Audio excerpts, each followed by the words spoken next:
In today's video, I'm going to teach you how to be confident in any social situation. Social situations are a part of our everyday experience, whether it's intertwined with work, family members, or your friends. You're going to have to socialize. So in today's video, we're going to talk about what to do, how to be more confident, and how to not freak out when you have to socialize or go to parties where other people are. I'm Serena Hess, and I'm a confidence coach for women. So we've all been in this situation before.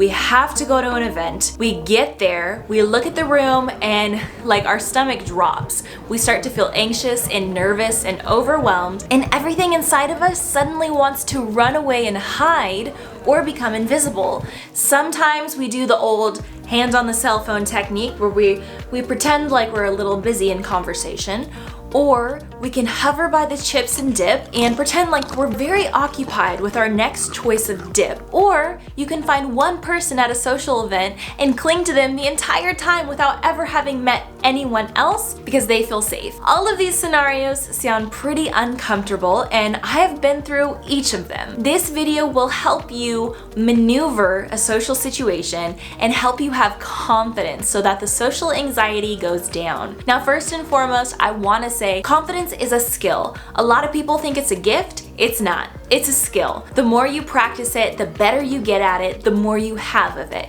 So confidence is a skill. My first piece of advice for going to an event and having more confidence is to get ready. I explained why in this video, why you should get ready every day, but for now, I'll just leave it at this. When you get ready, you feel more presentable to the world. So whether it's a lucky dress, you put on some red lipstick, do a little floof with your hair, do something, and you will show up more confidently because you're putting your best foot forward. My second tip for being more confident in social situations is do your research when you can. So this isn't always the case, but sometimes you're able to do a little bit of social media browsing or stalking or research, whatever term you prefer. So I know sometimes when there's conferences or workshops or events, there's a hashtag for the event. So that could be searching the hashtag ahead of time to see who's using it. That way you can check out the people's profiles and kind of scope out who's going to be there. Or if your friend is hosting the event, just ask them, hey, who's coming? I'd love to learn more about them so I can be more prepared for when I meet them. Simple things like that can make us feel more prepared going into the situation. Now, I know that's not always the case. I know there's not always a hashtag for the event, and I know you can't always ask the host, but I found that's always an advantage for me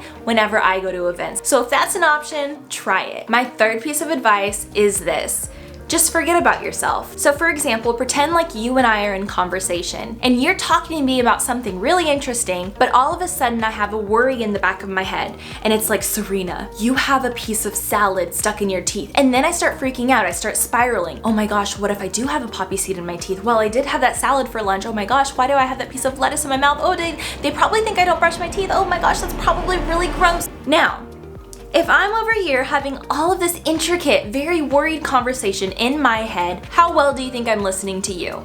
Not very well, right? Most of the time, people are thinking about themselves. When you take the initiative to try to forget about yourself, you showed up, you did your best, you got ready your best, and you just leave it at that. Now's your chance to see the other person. This will help you have more confidence while socializing because you're choosing to not worry about what you look like and how you're being perceived. You are actively trying and actively listening in what they are saying to you. You're focusing on what they're saying. Why did they say that? What's the emotion behind it? You're actively trying to understand this other person, and generally, they are not concerned with what you're doing. Generally, they probably won't notice the stain on your shirt. For the most part, they probably wouldn't even notice the salad in your teeth. So just remember, other people aren't as consumed by you as you are by you. So choose to listen to them instead of listening to the jibber jabber that's going on in your brain. I want to pause real quick and say 1 in 3 people get anxious in social situations. So this is a normal experience. This is a human experience. And I know we see those like superhumans that breeze through any conversation and any party and they just look like they're in their element. But I want to reassure you,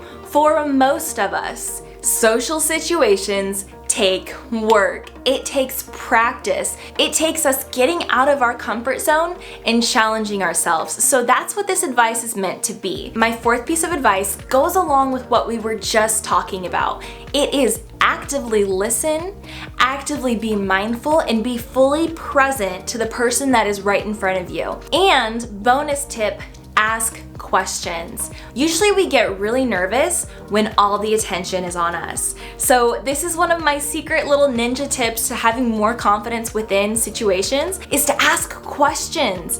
Be curious, because two reasons. Number one, people love to talk about themselves. I don't care who you are, I don't care where you are. When you get someone talking about themselves or something that they love, they enjoy it. They will talk about their hobbies or their activities until the cows come home. So people love to talk about themselves. Number two, when you ask questions, the attention's not on you. All you have to do is listen. The attention is deflected from you, so there's less pressure on you to respond or be or like, oh, this is my opinion. There's less pressure there, and all you have to do is listen and comment and, oh, that's interesting. Oh, I didn't know that. Oh my gosh, that's really cool. Of course, be interested and be nice and be like a good person, listen to them. But when you ask questions, the attention is deflected off of you and onto that person, and it shows that you care. Always be interested, listen well, and ask questions. One word of warning is not to bombard them. Don't be like, so what time did you wake up this morning? What do you do for a job? Do you have any pets? Do you have a wife? Do you have any kids? Where do you live? Is your house big? Is it a 2-story? Is it 1-story? What kind of car do you drive?